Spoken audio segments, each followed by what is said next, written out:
한번 드리도록 하겠습니다.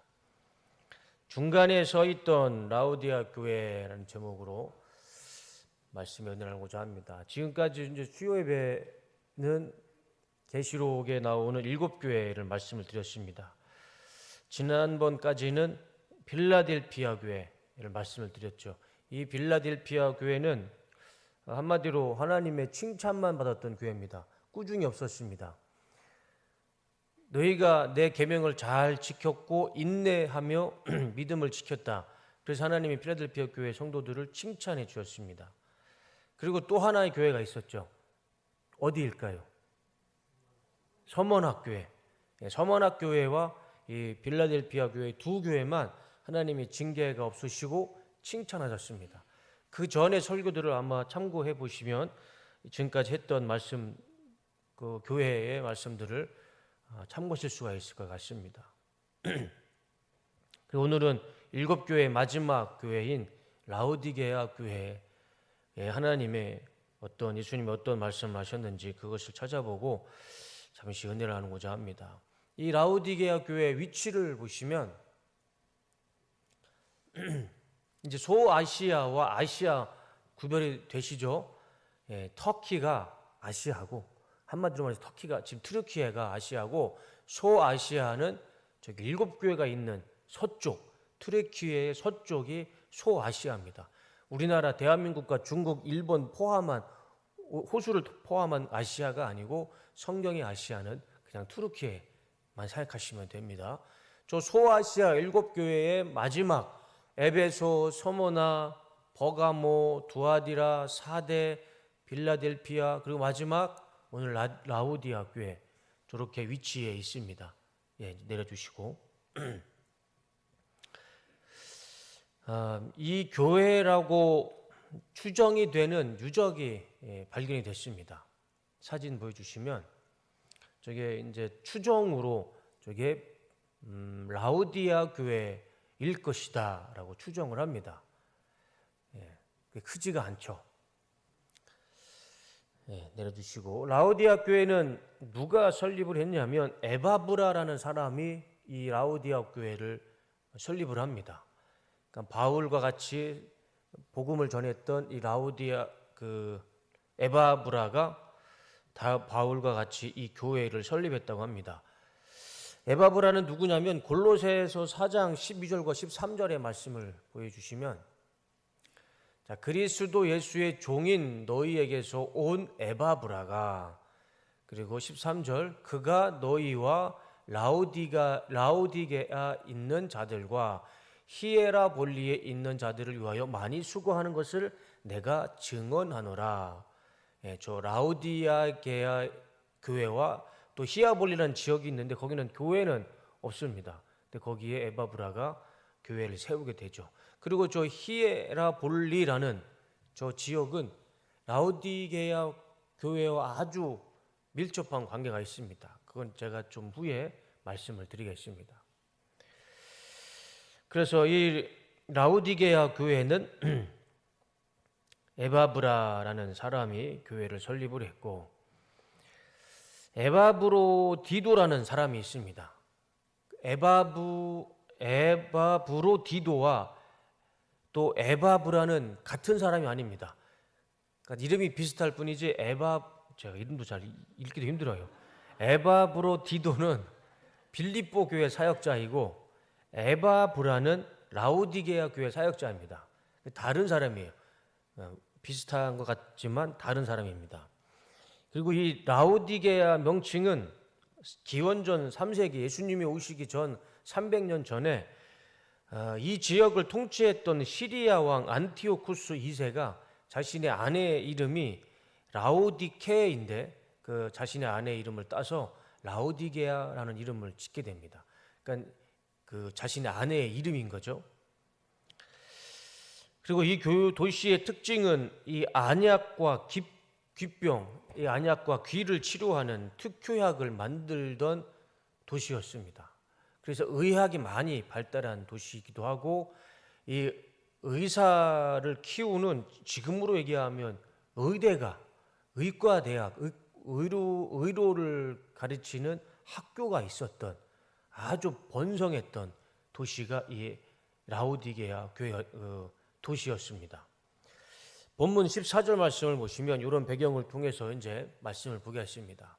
라오디게아 교회의 심부름꾼에게 이렇게 써 보내어라. 이제 예수님 본인을 그 라오디게아 교회 성도들에게 설명하시는데 세 가지로 설명을 하십니다. 첫 번째, 아멘이신 분이요.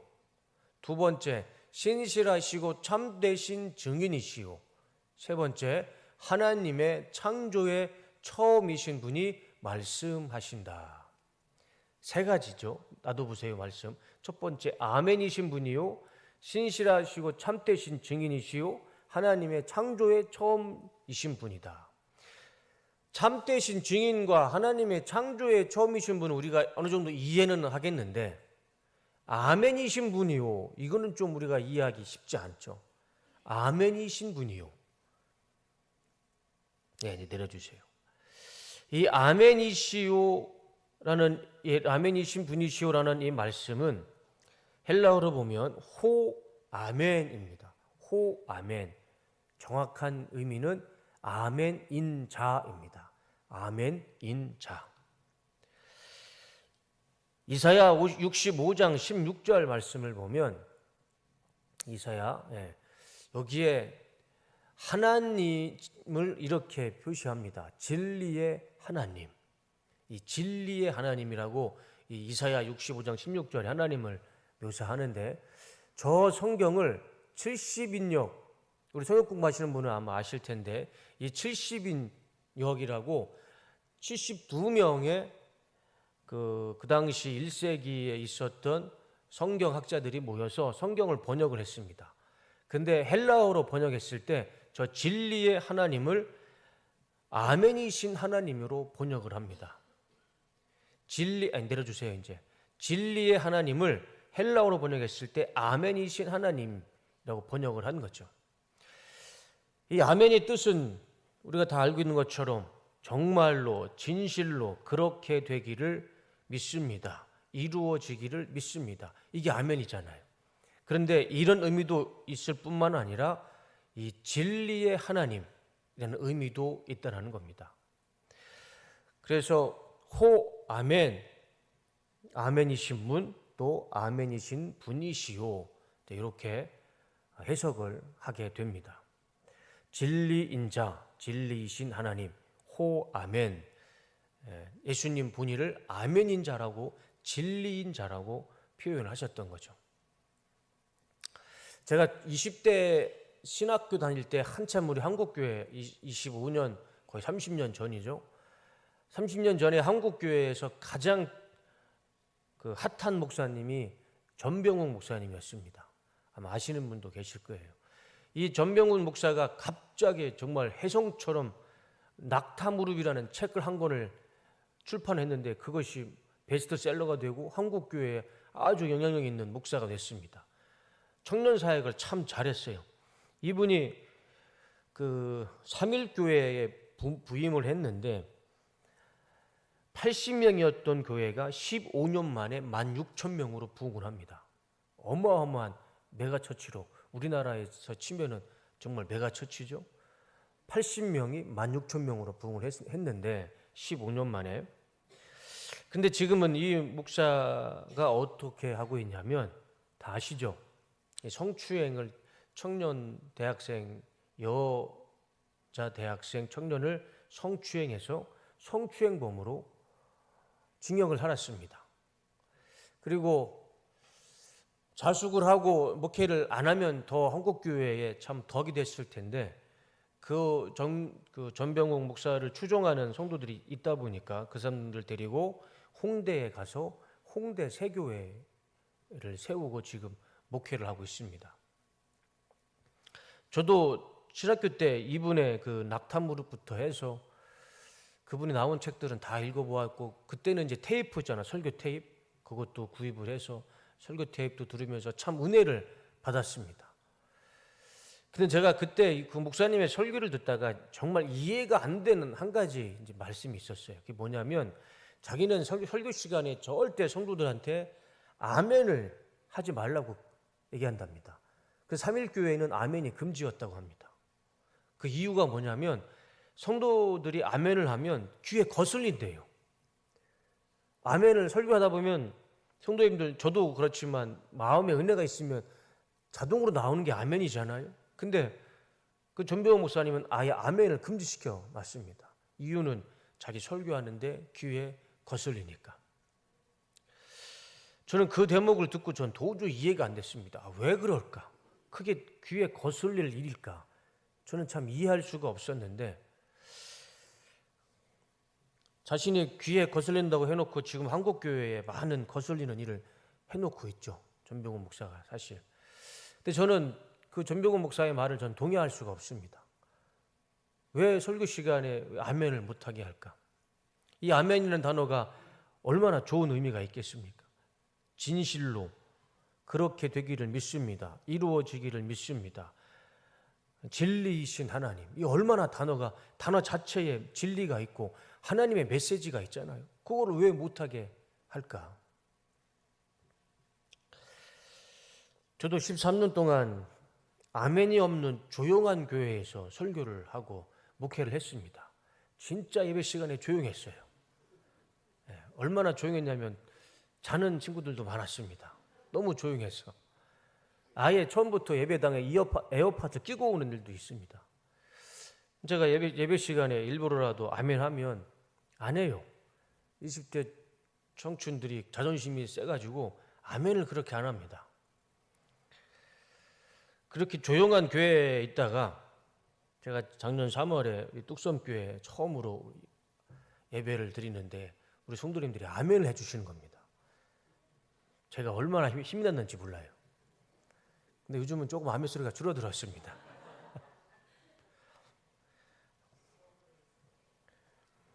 제가 아멘 더 크게 하는 설교로 준비하겠습니다.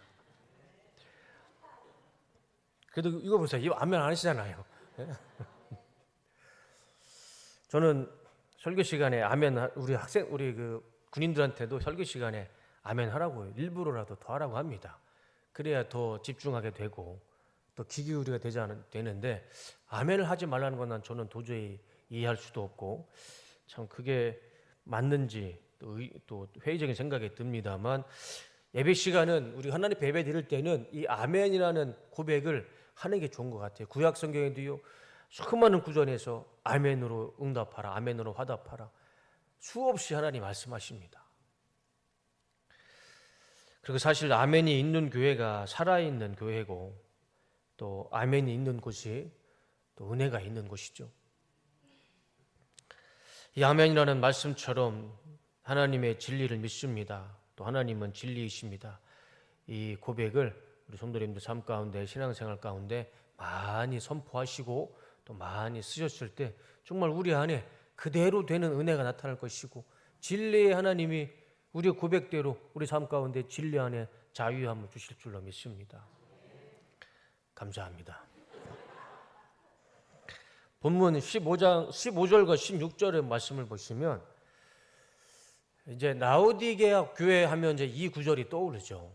15절 나는 내 행위를 안다. 너는 차지도 않고 뜨겁지도 않다. 네가 차든지 뜨겁든지 하면 좋겠다. 네가 이렇게 미지근하여 뜨겁지도 않고 차지도 않으니 나는 너를 내 입에서 뱉어버리겠다. 라오디게아 교회 하면 저 이 구절이 생각이 나죠. 세 가지 단어 다시 한번 보여주세요. 세 가지 단어는 우리가 집중해야 됩니다. 차지도 않고 뜨겁지도 않고 미지근하여 물에 대한 온도에 대해서 예수님은 비유로 이 라오디게아 교회 성도들의 신앙을 상징적으로 설명해 주신 말씀이죠. 그런데 왜 예수님은 저 물 온도로 왜 저런 비유를 쓰였을까요? 너무 이상하지 않나요? 뜨거운 물, 차가운 물, 미지근한 물. 왜 주님은 물을 가지고 라오디게아 교회 성도들의 신앙과 그들의 삶의 모습을 비유하셨을까? 여기에는 그 지역의 특성이 있습니다. 그 지역의 특성을 가지고 예수님께서 그 지역의 특성으로 이 라오디게아 교회의 믿음을 비유로 설명하신 거죠. 지난주 화요일 날 제가 중보기도 때 말씀을 드렸는데 출애굽기에 하나님께서 이집트의 바로에게 10가지 재앙을 내리시죠. 왜 하나님이 10가지 파리 모기는 아니죠. 파리, 우박, 흑암, 피부병, 왜 그런 것들을 하나님께서 내리셨을까요? 아시죠? 예. 그게 이집트의 우상이었어요. 10가지가 다 이집트인들이 믿고 있는 우상이었습니다. 하나님은 그 우상을 치신 거예요. 너희들이 믿는 거, 너희들이 우상으로 믿는 거 한번 내가 그걸로 너희들을 치겠다. 이 말씀도 똑같습니다. 그런 관점에서 똑같습니다. 첫 번째, 이 차가운 물은 이 라오디게아 지역의 물이 맑지가 않았어요. 마실 수 있는 물이 없었습니다.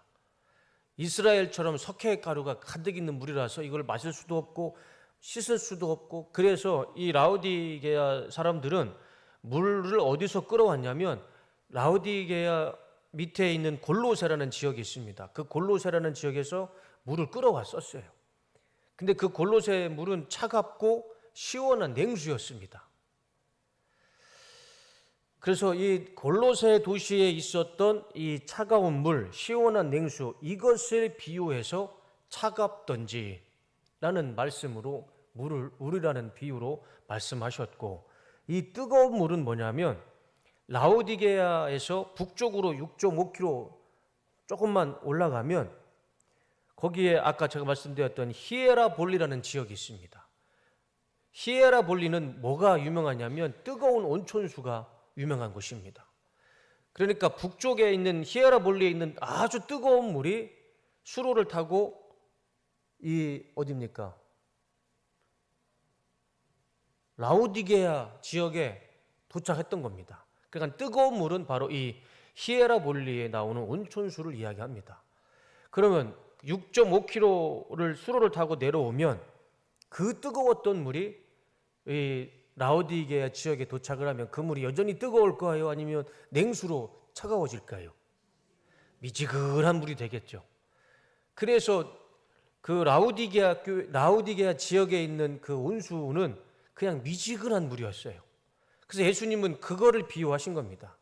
너희들의 신앙이 골로새 지역의 차가운 물도 아니고 히에라볼리에 있는 뜨거운 물도 아니고 너희들은 거기에서 내려오는 미지근한 물이다.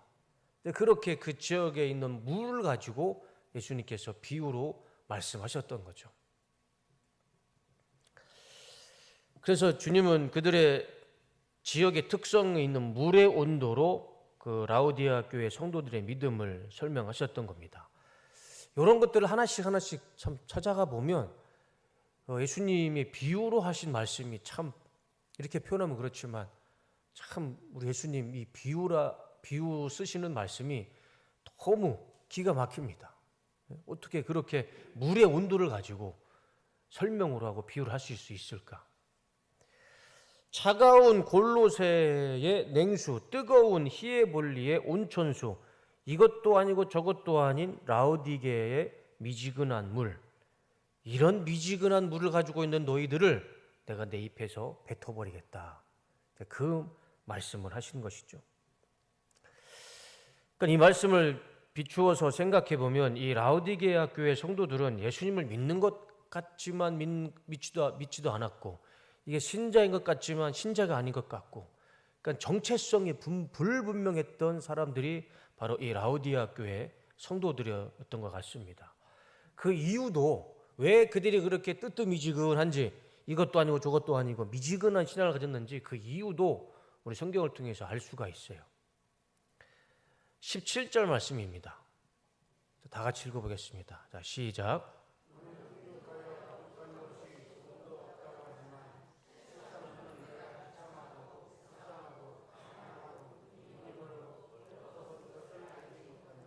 예, 놔둬보세요.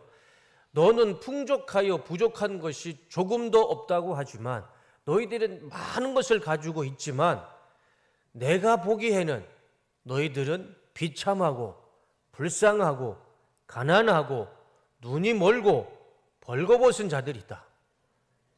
안 좋은 것은 다 이겨졌어요. 너희들은 풍족하고 풍요로울지 몰라도 내가 보기에는 너희들은 비참하고 불쌍하고 가난하고 눈이 멀었고 벌거벗은 자들이다. 그렇게 예수님께서 이 성도들을 말씀해 주고 있는 거죠. 왜 저렇게 말씀을 하셨냐면 라오디게아 도시는 아까도 제가 처음에 말씀드렸지만 의료 기술이 발달했던 도시였습니다. 그리고 또 하나가 있었던 게 뭐냐면 이 모직, 옷감을 잘 만들었던 도시였습니다. 그래서 검정색 모직물을 제조업으로 아주 유명한 도시였습니다. 그래서 의료사업, 섬유사업, 금융업으로 아주 큰 부를 얻었던 도시가 이 라오디게아 도시였습니다. 그러니까 그곳에 안에서 살았던 이 성도들도 역시 부를 쌓았겠죠. 그러니까 가진 것이 많았습니다. 돈이 많았던 사람들이고 부유했던 사람들이에요. 그러니까 예수님께서 이렇게 말씀하시는 거죠. 너는 풍족하여 부족한 것이 조금도 없다고 할지라도 너희들은 돈도 많고 호주머니에 돈도 많고 지갑도 돈이 많지만 너희들은 그렇게 부유하고 풍요로울지 몰라도 내가 보기에는 아니다. 너희들은 가난하고 불쌍하고 비참하고 눈이 멀고 벌거벗은 사람들과 불과하다. 그렇게 말씀을 하시는 거죠.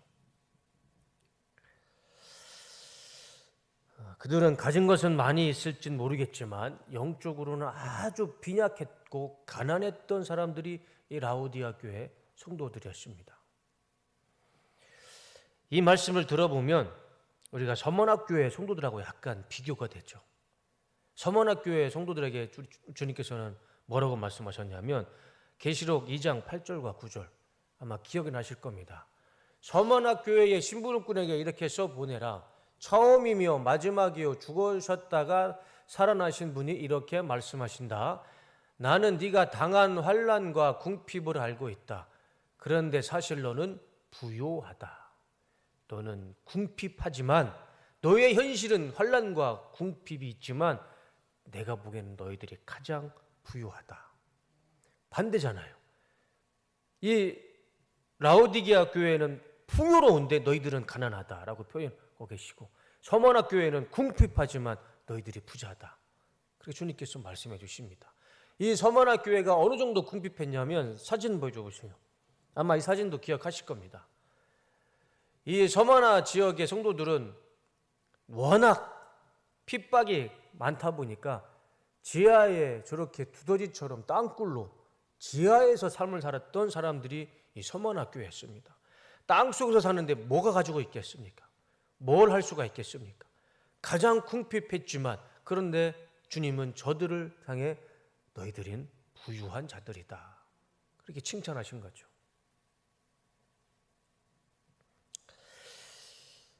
예수님께서 생각하시는 이 영적 부유함의 기준은 내가 뭘 가지고 있느냐, 내가 어떤 것을 많이 가지고 있느냐에 거기에 영적인 부유함 기준이 있는 것 같지는 않습니다.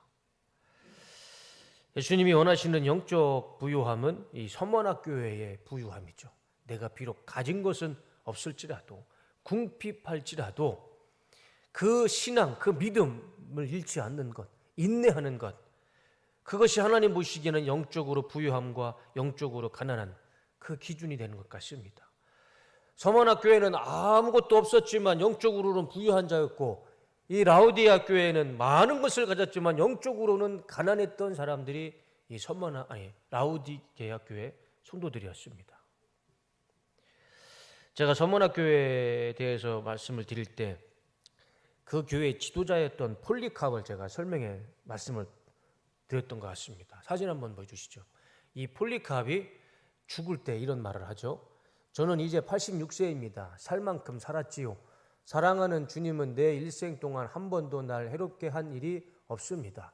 어찌 내가 나의 구차한 목숨을 구걸하고자 날 구원하신 왕 중의 왕께 불명예를 끼치겠습니까? 총독이 예수를 부인하면 살려주겠다. 그 말에 저렇게 고백을 한 겁니다. 86세의 폴리캅이라는 사람이. 그래서 결국에는 예수님을 부인하지 않고 어떻게 죽습니까? 불에 타 죽습니다. 저 고백이 서머나 교회 성도들의 고백이었어요. 그러니 너희들은 부유한 자들이다. 그렇게 주님께서 서머나 교회를 칭찬하셨고 반대로 라오디아 교회는 부유하게 많은 것을 가졌지만 너희들은 불쌍한 자들이다. 가난한 자들이다. 그렇게 주님께서 그들의 영적 가난함과 부족함을 지적하셨던 것이죠. 이 라오디아 교회 성도들을 보면 영적으로 아주 가난했던 사람들입니다. 그도 그럴 것이지 그들은 돈이 많고 물질이 많다 보니까 예수님을 믿어도 그만, 안 믿어도 그만이었던 것 같습니다. 가난하면 이렇게 갈급함이 있고 궁핍함이 있으면 더 하나님에 매달렸을 텐데 가진 게 워낙 많다 보니까 믿어도 그만, 안 믿어도 그만, 그러지 않았을까. 그래서 그것을 보고 주님께서는 차든지 덮든지 해라, 미지근하지 마라, 그렇게 예수님께서 지적을 하셨던 것 같습니다. 이들의 믿음을 보면 교회도 마찬가지라고 생각을 해요. 이 교회의 영성은 어디에 있을까? 교회가 돈이 많다고 해서 그 교회의 영성이 깊은 건 아니죠. 제가 오늘 뉴스를 좀 봤는데 이 사랑의 교회, 우리나라에서 가장 큰 부자가 어디겠습니까? 서초동에 있는 사랑의 교회잖아요. 그 건물이 1,000억이 넘잖아요. 아마 우리 교회의 재산으로 따지면 아마 사랑의 교회가 1등일 겁니다. 독보적으로. 근데 그 교회에 계속 문제가 생깁니다.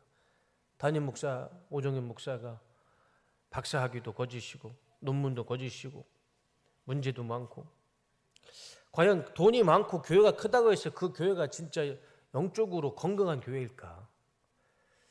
하나님 기준으로는 그런 건 아닐 것 같습니다. 아무리 교회가 크고 돈이 많아도, 헌금이 많아도 그 교회가 영적으로 부유한 것 같지는 않습니다.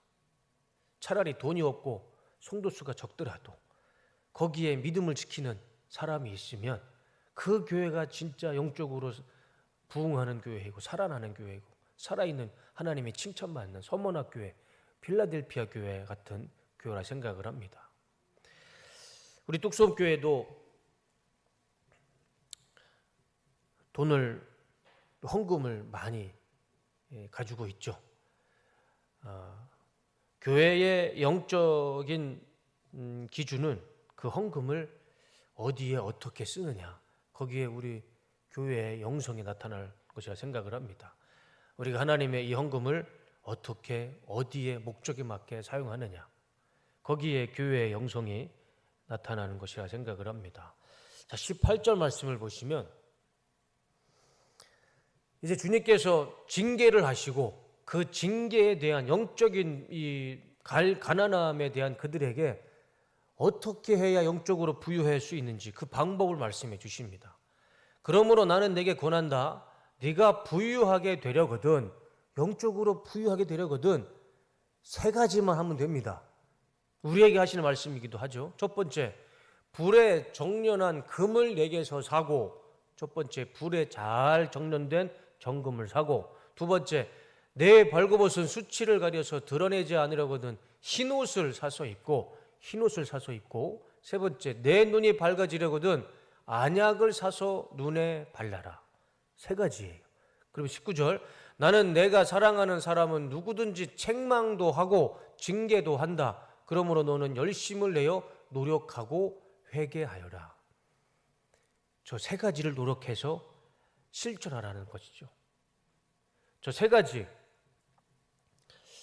한번 천천히 한번 살펴보겠습니다. 불에 정련한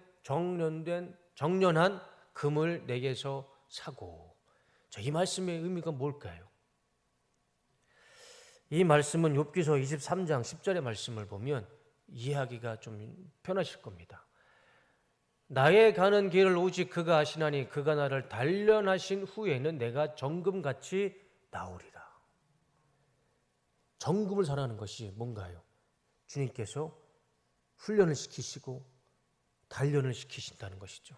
내가 주는 단련, 내가 주는 시험, 내가 주는 환난을 잘 견뎌라. 정금과 같이 나올 것이다. 그래 우리가 영적으로 부해질 수 있지 않겠습니까? 두 번째, 수치스러움을 가리려거든 흰옷을 사서 입어라. 이 뜻은 무엇일까요? 제가 아까 말씀드렸듯이 이 라오디게아 지역은 의료 산업이 부유했고 그리고 또 의류 사업이 많이 부유했습니다. 그 중에 이 검은 양복, 검은색 이 옷감을 많이 만들었던 도시였습니다. 근데 주님께서는 그것을 반대로 말씀하신 것이죠. 검은색 양보가 아닌 흰 옷을 사서 입어라. 흰 옷. 너희들은 검은 옷으로 많은 입겠지만 검은 옷 말고 흰 옷을 사서 입어라. 그런데 이 흰 옷이라는 이 의미가 성경에 보면 예수님의 피로 죄를 씻음 받은 의로운 자를 의미합니다. 그래서 구원과 의로움, 의를 의미합니다. 그러니까 너희들이 만들어내는 검은색의 양물을 치우고 예수님의 구원과 의로운 흰 옷을 입어라. 그리고 영적으로 부유해져라. 이제 그 말씀인 것이죠. 영적인 수치스러움을 가려라. 그리고 세 번째, 눈이 밝아지려거든 안약을 사서 눈에 발라라. 이 말씀도 그 지역의 특성을 가지고 말씀하시는 거죠. 그 라오디게아 지역에는 이 귀병과 안약, 이 눈을 치료하는 안약이 유명하다고 제가 말씀을 드렸죠. 그걸 비유로 말씀하시는 겁니다. 너희들이 만들어내는 안약으로 눈을 치료하듯 너의 어두워진 영적인 눈도 예수님의 연단과 의로움과 하나님의 말씀으로 안약으로 치료를 해라. 그래서 어두워진 너의 눈을 치료해라. 영적으로 부유해져라. 이 세 가지를 말씀해 주신 겁니다. 그래서 20절 말씀. 자, 그러면 너희들이 영적으로 이렇게 부유해지면 어떻게 해 주시겠다고 말씀하시냐면, 보아라, 내가 문 밖에 서서 문을 두드리고 있다. 누구든지 내 음성을 듣고 문을 열면, 이 세 가지를 영적으로 부유해지면 나는 그에게로 들어가서 그와 함께 먹고 그는 나와 함께 먹을 것이다. 지금은 너희들이 영적으로 가난하고 비참하고 비굴한 인생을 살지만, 많은 것 같지만 제일 가난하게 살지만 영적으로 부유해져라. 그럼 내가 너희들한테 가서 내가 너와 같이 먹고 너는 나와 같이 먹으면서 같이 함께 할 수 있을 것이다. 그렇게 약속해 주시는 것이죠. 그래서 마지막으로 21절에 이렇게 말씀하십니다. 이기는 사람은 내가 이긴 뒤에 내 아버지와 함께 아버지의 보좌에 앉은 것과 같이 나와 함께 내 보좌에 앉게 하여 주겠다. 영적으로 부유해지고 말씀에 순종하면서 그 믿음으로 이기면 주님께서 그들에게 뭘 약속해 주십니까? 보좌에 앉게 해주시겠다 말씀해 주십니다. 저 보좌가 어디에 있습니까? 라오디게아에 있습니까? 로마에 있습니까? 천국에 있습니까? 천국에 있죠. 그럼 보좌에 앉혀주겠다는 의미는 무엇일까요? 저는 저 보좌를 천국에 앉아 그 천국 보좌를 구원이라고 생각을 합니다. 내가 너희들 구원해 주겠다. 그래서 천국 보좌에 앉혀주겠다. 그렇게 주님께서 라오디게아 교회 성도들에게 뭐가 부족한지, 무엇을 해야 그것이 문제가 해결되는지, 그리고 어떻게 해주겠다 약속까지 해주십니다. 그것이 우리가 읽었던 오늘 본문의 말씀입니다. 설교를 정리하면 이렇습니다. 라오디게아 교회는 영적으로 아주 메말라 있고 가난했던 교회였습니다. 이유는 한 가지였습니다. 그들은 물질로 너무 풍요로웠어요. 너무 가진 게 많았습니다. 그래서 예수님을 믿어도 되고 안 믿어도 됐습니다. 뜨뜻미지근했습니다. 주님은 그것을 지적했어요. 차갑든지 골로새 지역에 있는 차가운 물이든지 어디죠? 히에라볼레라는 지역의 뜨거운 온천수가 되든지 아니면 너희 지역에 있는 미지근한 물이 되든지 둘 중에 하나 해라. 미지근하면 내가 내 입에서 뱉어버리겠다. 그들에게 필요한 것은 돈이 아니었습니다. 물질이 아니었어요. 이 라오디게아 교회 성도들에게 필요한 것은 영적인 회복이었습니다. 영적인 부유함이었습니다. 이 말씀은 지금 우리에게 하시는 말씀이라 생각을 합니다. 지금 나에게 하시는 말씀이라 생각을 합니다. 지금 나를 한번 가만히 생각해 보시면 나는 지금 어느 믿음을 갖고 있는지 답을 아마 쉽게 찾을 수 있을 것 같습니다. 예수님께서 지적하시는 차가운 믿음인지 뜨거운 믿음인지 아니면 이것도 아니고 저것도 아닌 미지근한 믿음인지 내가 내 자신을 가장 잘 아실 거라 생각을 합니다. 소망하기는 우리 뚝섬교회는 뜨거운 교회가 되길 원합니다. 차갑지도 않고 미지근하지도 않고 뜨거운 교회가 되길 원합니다. 그래서 뜨겁게 전도하고 뜨겁게 기도하고 뜨겁게 찬양하고 뜨겁게 설교하고 서로 뜨겁게 서로 사랑하고 용서하고, 그래서 우리 안에 차갑지 않고 미지근하지도 않고 우리 안에서 뜨거운 사랑과 교제가 있는 우리 뚝섬교회가 되기를 주님의 이름으로 축원하고 축복합니다. 그래서 우리 모두 오늘 예수님의 말씀처럼 예수님의 영광이 있는 보좌, 예수님의 보좌에 가셔서 우리 모두 하나님의 그 영광의 보좌에 앉으시는 우리 뚝섬교회 모든 성도님들이 다 되시기를 주님의 이름으로 축복합니다. 기도하겠습니다.